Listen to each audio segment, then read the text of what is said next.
Friends, welcome to Sri சமையல். எல்லாரும் கண்டிப்பாக சூப்பராக இருப்பீங்க அப்படின்னு நான் நம்புகிறேன்.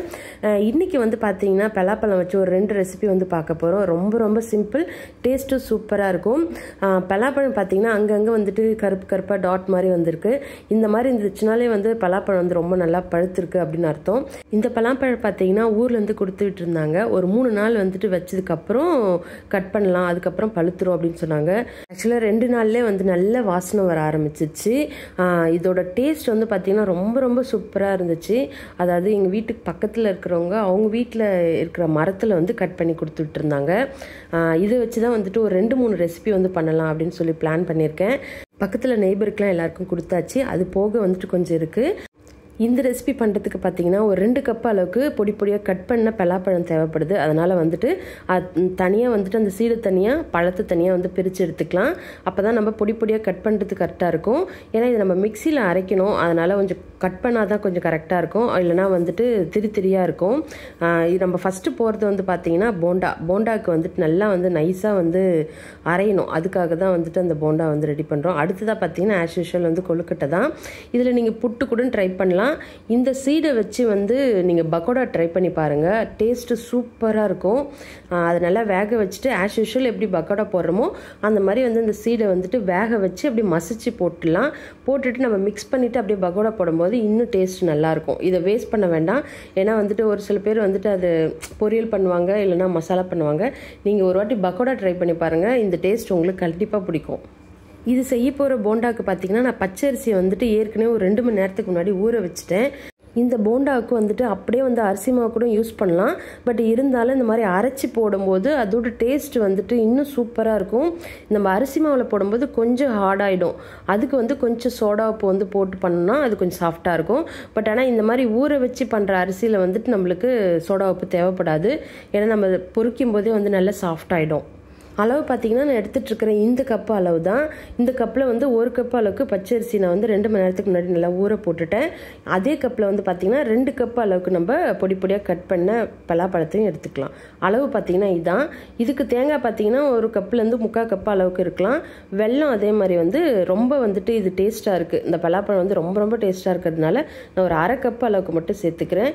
சப்போஸ் நீங்கள் வாங்குகிற பலாப்பழத்தில் டேஸ்ட் ரொம்ப கம்மியாக இருக்குது அப்படின்னா நீங்கள் 3/4 கப்லேருந்து 1 கப் அளவு கூட வெல்லம் சேர்த்துக்கலாம். வெல்லம், நாட்டு சக்கரை இது உங்களோட விருப்பம் தான். இப்போ நம்ம ஊற வச்ச அரிசி வந்து ஃபஸ்ட்டு வந்து மிக்சியில் போட்டு நல்லா அரைச்சிக்கலாம். ஏன்னா இது அரைப்பட்டதுக்கு அப்புறம் தான் வந்து நம்ம பலாப்பழம் போடும்போது சீக்கிரமாக அரைப்பட்டுடும். நம்ம எடுத்து வச்சிருக்க அரிசி வந்து ஃபஸ்ட்டு நம்ம வந்து அரைச்சிடலாம். அரிசி கூட வந்துட்டு ஏலக்காய் போட்டுக்கலாம். ஏலக்காய் போடும்போது இந்த போண்டா வந்துட்டு இன்னும் நல்லா வாசனை கொடுக்கும். ஏலக்காய் போட்டுட்டு நல்லா வந்து அரைச்சி எடுத்துக்கலாம். நல்லா மழன்னு இருக்கணும், தண்ணி ஊற்றக்கூடாது. தேவைப்பட்டால் மட்டும் தண்ணி ஊற்றிக்கோங்க. இப்போ அதில் வந்து கட் பண்ணி வச்சுருக்க இந்த பலாப்பழத்தை வந்து போட்டுட்டு கூடவே வந்துட்டு துருவி வச்சுருக்க தேங்காவும் போட்டுக்கலாம். நீங்கள் இந்த தேங்காய் வந்துட்டு ரொம்ப நாள் வச்சுருக்கணும், ஒரு 2 நாளாவது அட்லீஸ்ட் இருக்கணும் இந்த ஸ்நாக்ஸ் அப்படின்னு நினச்சிங்கன்னா தேங்காய் வந்து வறுத்து போட்டுருங்க. நீங்கள் இந்த மாதிரி ஃப்ரெஷ்ஷாக போட்டிங்கன்னா அந்த ஒரே நாள் தான், அதுக்கப்புறம் வந்துட்டு கெட்டு போயிடும். அதுக்கேற்ற மாதிரி நீங்கள் குவான்டிட்டியை வந்துட்டு அதிகப்படுத்துறதும் கம்மிப்படுத்துறதும் உங்களோட விருப்பம் தான். இப்போ இது நல்லா அரைச்சதுக்கப்புறம் தான் வந்து நான் வெல்லம் சேர்க்குறேன். அரிசி வந்துட்டு கொஞ்சம் திரியாக இருக்கணும், அப்போ தான் டேஸ்ட் நல்லாயிருக்கும். இந்த அளவுக்கு நல்லா ஸ்மூத்தியாக இருக்கணும். பார்த்தீங்கனாலே தெரியும். சப்போஸ் வந்துட்டு உங்களுக்கு நல்லா வந்து தண்ணி ஆயிடுச்சு, உங்களுக்கு கொஞ்சம் வந்து லிக்விடாக இருக்குது அப்படின்னு நீங்கள் ஃபீல் பண்ணிங்கன்னா தாராளமாக வந்து கொஞ்சம் அரிசி மாவு சேர்த்துக்கலாம். ஏன்னா இந்த அளவுக்கு கொஞ்சம் கட்டிப்பாக தந்ததுனா தான் போடும்போது ஈஸியாக இருக்கும். நீங்கள் வந்துட்டு ஃபஸ்ட்டு ட்ரை பண்ணி பாருங்கள். இந்த அளவுக்கு நல்லா கொஞ்சம் திக்காக இல்லாமல் கொஞ்சம் தண்ணியாச்சுன்னா ட்ரை பண்ணுங்கள். போண்டா வந்ததுன்னா போட்டுக்கலாம். அப்படி இல்லை கொஞ்சம் நல்லா வந்துட்டு இலகையாக வருது அப்படின்னா நீங்கள் கொஞ்சம் அரிசி மாவும் போட்டுக்கலாம். இப்போ வந்துட்டு நான் வந்து குட்டி குட்டி போண்டாவாக போடுறேன். அப்போ தான் வந்து சீக்கிரமாக வேகும். ஆனால் கொஞ்சம் வேலை அதிகம்தான், ஆனால் சீக்கிரமாக வேகும், டேஸ்ட்டு சூப்பராக இருக்கும்.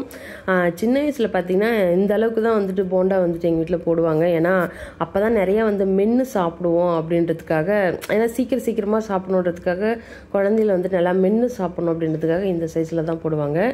நீங்களும் வந்து ட்ரை பண்ணி பாருங்கள். இது வந்துட்டு பார்க்குறதுக்கும் சூப்பராக இருக்கும். குட்டி குட்டியாக என்னமோ நிறைய ஸ்நாக்ஸ் வர மாதிரி இருக்கும். அதனால் நான் இந்த அளவுக்கு தான் போட போகிறேன். சப்போஸ் உங்களுக்கு சீக்கிரமாக வேலை முடியணும், கொஞ்சம் நல்லா போண்டா சைஸ் வேணும் அப்படின்னா நீங்கள் வந்துட்டு எண்ணெய் நிலை தாராளமாக வச்சுட்டு போட்டுக்கலாம். இது எப்படி போட்டாலும் இது நல்லா வெந்து வந்துடும். நம்ம வந்து இதில் சோடா உப்பு சேரல. அது நீங்கள் எடுக்கும் போதே தெரியும், நல்லா சாஃப்டாக இருக்கும், ஹார்டாலாம் இருக்காது. இப்போ இந்த மாதிரி குட்டி குட்டியாக போட்டு நல்லா கலர் வந்ததுக்கப்புறம் திருப்பி போடணும். நம்மளுக்கே தெரியும் வந்து கலர் வந்து கொஞ்சம் கொஞ்சமாக வந்து சேஞ்ச் ஆகி வரும்போது நம்ம திருப்பி போடணும். மறுபடியும் நல்லா கொஞ்சம் டார்க் ஆனதுக்கப்புறம் நம்ம திருப்பி போட்டு நல்லா கலர் வந்ததுக்கப்புறம் எடுத்துக்கலாம். இது நம்ம வந்து நாட்டு சக்கரை சேர்த்துருக்கிறதுனால சீக்கிரமாக வந்து கலர் ஆகிடும். அதுக்கேற்ற மாதிரி வந்து லோ ஃப்ளேம்லேயே வச்சுட்டு நீங்கள் நல்லா பொரிக்கணும். ஏன்னா பலாப்பழத்தோட கலரும் பார்த்திங்கன்னா நல்லா இந்த மாதிரி எல்லோயிஷ் வந்து நல்லாவே வந்து ஆரஞ்சு கலரில் இருந்தது. அடுத்ததான் நாட்டு சக்கரை வேறு போட்டிருக்கோம். அரிசிமா வந்து சீக்கிரமாக வந்துட்டு வேகக்கூடிய தன்மை கொண்டது. அதனால் வந்து அதுக்கேற்ற மாதிரி வந்து ஃப்ளேமை வந்து கம்மி பண்ணி இந்த மாதிரி திருப்பி போட்டு தீயாத வந்துட்டு நல்லா செவந்ததுக்கப்புறம் எடுக்கணும். இந்த பார்த்திங்கனாலே தெரியும் நல்லா குலோப் ஜாமுன் மாதிரி இருக்கும். இந்த கலர் வரும்போது எடுத்துக்கலாம். இந்த போண்டா பார்த்திங்கன்னா சுத்தமாக வந்து எண்ணெயே இழுக்காது. பார்க்குறதுக்கே வந்து நல்லா ட்ரையாக தான் இருக்கும். ஏன்னா அதனால தான் நம்ம வந்து பச்சரிசி அரிசி போட்டிருக்கோம். ஏன்னா பச்சரிசிக்கே வந்துட்டு எண்ணெய் இழுக்கிற தன்மை கிடையாது. அதனால் வந்துட்டு கொஞ்சம் எண்ணெய் இழுக்காமல் நல்லா வந்து ட்ரையாகவே கிடைக்கும். அப்புறம் அந்த டிஷ்யூவில் மட்டும் எண்ணெய் இருக்கே அப்படின்னு கேட்காதீங்க. நான் வந்து இந்த மாதிரி எண்ணெயோடு எடுத்து போடுறேன். நல்லா ஃபில்ட்ரு பண்ணி போடலை. ஃபில்ட்ரு பண்ணி போட்டிருந்தா கொஞ்சம் எண்ணெய் கம்மியாக இருந்திருக்கும். நான் வந்துட்டு அப்படியே போகிறதுனால எண்ணெய் கொஞ்சம் இருக்கிற மாதிரி தெரியுது. நான் உங்களுக்கு லாஸ்ட்டாக காமிக்கிறேன் டிஷ்யூ வந்துட்டு எந்த மாதிரி இருக்குது அப்படின்றது. ஏன்னா வந்துட்டு சுத்தமாக எண்ணெயே இழுக்கலை. எனக்கு இந்த எண்ணெயிலே வந்துட்டு எல்லாமே போட்டு எடுத்துட்டேன். இது கிட்டத்தட்ட குட்டி குட்டியாக போடும்போது ஒரு 50 போண்டாக்கு மேலே கிடச்சிது. கண்டிப்பாக வந்துட்டு நீங்களும் ட்ரை பண்ணி நினைக்கிறேன். சூப்பர் டேஸ்ட்டாக இருக்கும். இந்த ரெசிபி ட்ரை பண்ணுறதுக்கு பார்த்தீங்கன்னா மினிமம் வந்துட்டு ஒரு 15 சொலை இருந்துச்சுன்னா கூட போதும். சப்போஸ் வந்துட்டு கம்மியான சொலை தான் இருக்குது, ஒரு 6-7 தான் இருக்குன்னா அதுக்கு தகுந்த மாதிரி அரிசி மாவு வந்து நீங்கள் கம்மி பண்ணிக்கோங்க. இப்போ நீங்கள் வந்துட்டு அரை கப்பு எடுக்கிறீங்கன்னா அதுக்கேற்ற மாதிரி ஒரு 5-6 சொலை வந்துட்டு கரெக்டாக இருக்கும். இப்போ நீங்கள் அதிகமாக பண்ணும்போது தான் வந்துட்டு அதிகமான சொலை தேவும். ஆனால் நீங்கள் வந்துட்டு எனக்கு புரியுது நம்ம அப்படியே வாங்கிட்டு வந்து சாப்பிட்லாமே, இதுக்கு எதுக்கு வந்துட்டு செய்யணுன்ட்டு. பட் ஆனால் இது செஞ்சு பாருங்கள், டேஸ்ட்டு சூப்பராக இருக்கும். அது வந்து இப்போ நல்லா வெந்துக்கிட்டே இருக்கட்டும். அது லோ ஃப்ளேம்லேயே வெந்துக்கிட்டு இருக்கிற டைமில் நம்ம வந்துட்டு கொழுக்கட்டைக்கு வந்து ரெடி பண்ணிடலாம். கொழுக்கட்டைக்கு பார்த்திங்கன்னா அதே 2 கப் அளவுக்கு நான் வந்துட்டு பலாசொலை போட்டிருக்கேன். இதோட அளவு இதுதான் கிடைக்காது. நம்மளுக்கு வந்துட்டு ஏற்ற மாதிரி நான் வந்துட்டு பார்த்தேன்னா 2 கப் அளவுக்கு வந்துட்டு பலாசொலை போட்டிருக்கேன். இது கொஞ்சம் பெரிய சைஸாக தான் வந்து கட் பண்ணியிருக்கேன். ஏன்னா இது சீக்கிரமாக வெந்துடும். கூடவே வந்து பார்த்திங்கன்னா 3/4 கப் அளவுக்கு தேங்காவும் ஒரு அரை கப் அளவுக்கு மட்டும் வெல்லமும் சேர்த்துக்கிறேன். ஏன்னா வந்துட்டு ஏற்கனவே இதில் ஸ்வீட் ஜாஸ்தி. அதனால் கொழுக்கட்டைக்கு வந்து கொஞ்சம் மைல்டான ஸ்வீட் இருந்ததுனா தான் டேஸ்ட் நல்லாயிருக்கும். நல்லா வந்துட்டு இதை மிக்ஸ் ஆனால் இலகி வரும்போது இந்த பலாப்பழம் வந்துட்டு நல்லா வெந்து வந்துடும். அதனால் வந்துட்டு நான் ஏற்கனவே எல்லாத்தையுமே மொத்தமாக போட்டுட்டேன். பார்த்திங்கனாலே தெரியும் நல்லா இலகி வருது. ஏன்னா நம்ம வெல்லமும் சேர்த்துருக்கோம். அந்த பலாப்பழம் பார்த்திங்கன்னா நல்லா வேக ஆரம்பிச்சிருச்சு. அதனால் வந்து நல்லா வந்து மிக்ஸ் பண்ணி விட்டுக்கலாம். இந்த ஸ்டேஜில் வந்துட்டு ஏலக்காய் சேர்த்துக்கலாம். இப்போ இந்த ஸ்டேஜில் கொஞ்சமாக வந்து நெய் சேர்த்துட்டு இது நல்லா மிக்ஸ் பண்ணிவிட்டு இந்த அளவுக்கு நல்லா ட்ரைனஸ் இருக்கணும். நல்லா ட்ரை ஆகினதுக்கப்புறம் அதை நம்ம தனியாக எடுத்து வச்சிடலாம். நான் வந்துட்டு இறக்கிட்டேன். இந்த ஸ்டேஜ் கரெக்டாக இருக்கும். ஏன்னா நம்ம உள்ளார ஸ்டஃப் பண்ணும்போது அது வந்து கொஞ்சம் வந்துட்டு ஜூஸியாக இருக்கும். அதோட டேஸ்ட்டும் நல்லாயிருக்கும், தனியாக தெரியும். அதனால் அதை எடுத்து வச்சுட்டேன். இப்போ பார்த்திங்கன்னா நம்ம போண்டா வந்து அரேஞ்ச் பண்ணிடலாம். இப்போ பார்த்திங்கனாலே தெரியும், நான் டிஷ்யூவில் ஏற்கனவே சொன்ன மாதிரி சுத்தமாக வந்துட்டு எண்ணெயே இழுக்கலை. இதை நம்ம வந்து பேக் பண்ணி வச்சிடலாம். நான் ஏற்கனவே சொன்ன மாதிரி பார்த்தீங்கனாலே தெரியும், உள்ளார வந்துட்டு நல்லா சாஃப்டாக இருக்கும், வெளியில் தான் நல்லா கிறிஸ்பியாக இருக்கும். இது வந்துட்டு சாப்பிட்றதுக்கு அவ்வளோ டேஸ்ட்டாக இருக்கும்.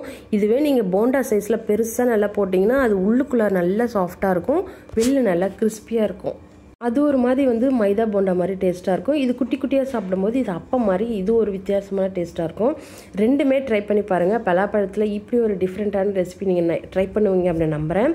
அடுத்ததாக பார்த்தீங்கன்னா நம்ம கொழுக்கட்டைக்கு நம்ம வந்து மாவு பிசைஞ்சிக்கலாம். நான் வந்து பார்த்தீங்கன்னா சிகப்பரிசி தான் எடுத்திருக்கேன். சிகப்பரிசியில் இன்றைக்கி நான் பண்ண போகிறேன். நீங்கள் நார்மல் பச்சரிசியில் பண்ணுறதா இருந்தாலும் பண்ணிக்கலாம். இப்போ இதில் தண்ணி ஊற்றி நல்லா வந்து மிக்ஸ் பண்ணிக்கலாம். ஸ்வீட்டுக்கு கொஞ்சமாக தான் நம்ம உப்பு சேர்க்குறோம். கொஞ்சமாக உப்பு சேர்த்துட்டு வந்து சுடு தண்ணியில் நல்லா மிக்ஸ் பண்ணிவிட்டு அதுக்கப்புறம் தேவைப்பட்டதுன்னா பச்சை தண்ணி போட்டு கொஞ்சம் நல்லா கட்டியான பதத்தில் பண்ணிக்கலாம். ஏன்னா நார்மல் பச்சரிசிக்கும் இதுக்கும் எந்த வித்தியாசமும் இல்லை. இது வந்து சிகப்பரிசி கொழுக்கட்டை மாவு தான். கொழுக்கட்டைன்னு பார்த்தீங்கன்னா நம்ம நார்மல் அரிசி இந்த மாதிரி சிகப்பரிசிலாம் விட அந்த வந்து பச்சரிசியில் கிடைக்கிற டேஸ்ட் சூப்பராக தான் இருக்கும். பட் இருந்தாலும் நான் வந்துட்டு ஒரு ட்ரை தான் பண்ணுறேன். ஆனால் வந்துட்டு கொஞ்சம் வித்தியாசமாக இருக்கும். அந்த அரிசியில் பண்ணும்போது வந்துட்டு அதோட டேஸ்ட், அந்த பச்சரிசியோட ஸ்மெல்லு வேறு மாதிரி இருக்கும். பட் இந்த சிகப்பரிசியில் அது ஒரு வித்தியாசமான டேஸ்ட்டாக இருக்கும். இப்போ இந்த அளவுக்கு நல்லா கட்டியாக பசைஞ்சதுக்கப்புறம் நம்ம வந்து வாழை இலையில் தான் இன்றைக்கி நான் பண்ண போகிறேன். நம்ம அப்படியே வந்துட்டு அவிக்க போகிறதில்ல. அதனால் கொஞ்சம் லிக்விடாக கொஞ்சம் தட்டுற பதத்தில் தான் நான் எடுத்திருக்கேன். வாழை இலையில் பண்ணும்போது நல்லா தின்னாவே பண்ணலாம். ஏன்னா வந்துட்டு வாழை இலை சீக்கிரமாக வந்துட்டு வேகிறதுக்கான அளவு கொடுக்கும். அதனால் நல்லா தின்னாவே பண்ணலாம். இருந்தாலும் நம்ம வந்து ஃபஸ்ட் டைம் வந்து பச்சரிசியில் பண்ணாமல் இந்த அரிசியில் பண்ணுறதுனால நான் வந்து கொஞ்சம் வந்துட்டு திக்காக பண்ணியிருக்கேன். கொஞ்சம் மாவு வந்து திக்காக பண்ணியிருக்கேன். ஏன்னா அது ஒட்டு தான் நான் செக் பண்ணுறதுக்காக. ஃபஸ்ட்டே வந்துட்டு நல்லா ஒட்டிட்டு வந்துருச்சு. அதனால் வந்து அடுத்தடுத்துலாம் வந்து பார்த்திங்கன்னா கொஞ்சம் வந்து மெலிசாவே தட்டிக்கலாம் அப்படின்ட்டுருக்கேன். இப்போ இதை நல்லா கட் பண்ணிடலாம் ஓரெல்லாம். ஏன்னா இவ்வளோ பெரிய இலெல்லாம் தேவையில்லை, கொஞ்சம் கட் பண்ணி வச்சிட்டோம் அப்படின்னா கொஞ்சம் வந்து நிறைய வைக்கலாம், ஸ்பேஸ் கிடைக்கும். இப்போ இது அப்படியே வந்து இட்லி பாத்திரத்தில் ஒன்று ஒன்றா வச்சிட வேண்டியது தான். இது வந்து பார்த்திங்கன்னா ஸ்டீம் டைம் வந்துட்டு ஒரு 10 நிமிஷம் தான், சீக்கிரமாக வெந்துடும். ஏன்னா நம்ம ஏற்கனவே வந்துட்டு உள்ளார நல்லா வெந்திருக்கும், வெளியில் இருக்கிற அரிசி மட்டும்தான் வேகணும். அதனால் 10 நிமிஷம் வந்துட்டு கரெக்டான அளவாக இருக்கும். ஸ்டஃப் பண்ணுறது வந்துட்டு உங்களோட விருப்பம்தான். அது வந்துட்டு எந்த அளவுக்கு வேணும், நிறையா வேணும், உள்ளார நிறையா வந்துட்டு ஸ்டஃப் பண்ணுறதுக்கு நிறையா வேணும்னா நிறையா வச்சுக்கலாம். இல்லை கம்மியாக கொஞ்சம் வேணும் அப்படின்னா நீங்கள் வந்து கம்மியாக வச்சுக்கலாம். ஏன்னா வந்துட்டு இந்த அரிசி அதுக்கப்புறம் வந்து இந்த கொழுக்கட்டை ரெண்டும் சாப்பிடும்போது பேலன்சிங்காக இருக்கும். அதனால் நான் வந்து கொஞ்சம் ஈக்குவலாக தான் பண்ணுறேன். ஏன்னா மாவுக்கும் அந்த பூர்ணத்துக்கும் வந்துட்டு கரெக்டாக போயிடுச்சு. மாவும் மீறல, அதுக்கப்புறம் வந்துட்டு அந்த பூர்ணமும் மீறல. ஆனால் வந்துட்டு அது மட்டும் தனியாக சாப்பிடும்போது அல்வா மாதிரி செம்ம டேஸ்ட்டாக இருந்துச்சு. நீங்கள் சேம் வந்து ஜாம் பண்ணுறதா இருந்தாலும் சரி, இல்லை அல்வா பண்ணுறதா இருந்தாலும் சரி, அதே மெத்தட் தான். இந்த மாதிரி சாப் பண்ணி பண்ணும்போது வந்து அல்வாவும் சரி ஜாமும் சரி ரெண்டுமே வந்துட்டு சேம் அப்படி தான் இருக்கும். இந்த மாதிரி எல்லோயிஷ் கலர் இல்லைனா ஆரஞ்சு கலர்லலாம் கிடச்சிது பலாசோலலாம், கலர் வந்து நல்லா எடுத்து கொடுக்கும். ஜாமுக்காக இருந்தாலும் சரி, அல்வாக்காக இருந்தாலும் சரி. நீங்கள் நார்மலாக இருந்துச்சுன்னா அப்படின்னா அது வந்துட்டு கொஞ்சம் கலர் சேர்க்குற மாதிரி தான் இருக்கும், இல்லை இந்த மாதிரி குங்குமப்பூ சேர்க்குற மாதிரி தான் இருக்கும். இல்லை எல்லோயிஷ்காக நீங்கள் வந்துட்டு மஞ்சள் தூள் சேர்க்குற மாதிரி இருக்கும். இல்லை நார்மலாக இந்த மாதிரி ஆரஞ்சு கலர் இருந்ததுன்னா நம்மளுக்கு அல்வா கலர் நல்லா வந்து அப்பட்டிசிங்காக இருக்கும். இப்போ இது பார்த்திங்கன்னா ஒரு 10 நிமிஷத்துக்கு நல்லா வெந்துருச்சு, நல்லா சாஃப்டாக வெந்துருச்சு சொல்ல போனோன்னா. இப்போ நம்ம வந்து எடுத்துட்டு அது டீயோடு வச்சு சாப்பிட்லாம். நல்ல ஒரு இஞ்சி டீயோடு வச்சு சாப்பிடும் போது டேஸ்ட்டு சூப்பராக இருக்கும். நான் ஏற்கனவே வந்துட்டு ஃபாலோ பண்ணிகிட்ருக்கிறவங்களுக்கு தான் தெரியும். நான் ஏற்கனவே காலையில் வந்துட்டு இந்த மாதிரி கொழுக்கட்டை டீ சாப்பிட்றது எனக்கு ரொம்ப பிடிக்கும். அதனால் நான் காலையில் தான் இது நாங்கள் ட்ரை பண்ணோம். இது எல்லாமே செஞ்சு முடிக்கிறதுக்கு மணி 9 ஆகிடுச்சு. அதனால் வந்துட்டு காலைல பிரேக்ஃபாஸ்ட்டே இது தான், டீயோடையே வந்துட்டு பிரேக்ஃபாஸ்ட் எடுத்துக்க போகிறேன். இப்போ நான் இதை வந்து கட் பண்ணி காமிக்கிறேன். எந்த அளவுக்கு வந்துட்டு வெளியில் சாஃப்டாக இருக்குது, உள்ளார எந்த அளவுக்கு கொஞ்சம் ஜூஸியாக இருக்குது அப்படின்றது தெரியும். இலை கொழுக்கட்டைன்றது ஒரு தனி டேஸ்ட்டு தான். ஏன்னா வந்துட்டு அந்த இலையோடு வேகும்போது அதோட டேஸ்ட்டு வந்துட்டு நல்லாயிருக்கு, அதோட வாசனை கூட நல்லாயிருக்கு. இப்போ வந்து அந்த டீயோடு வந்து சர்வ் பண்ணிக்கலாம்.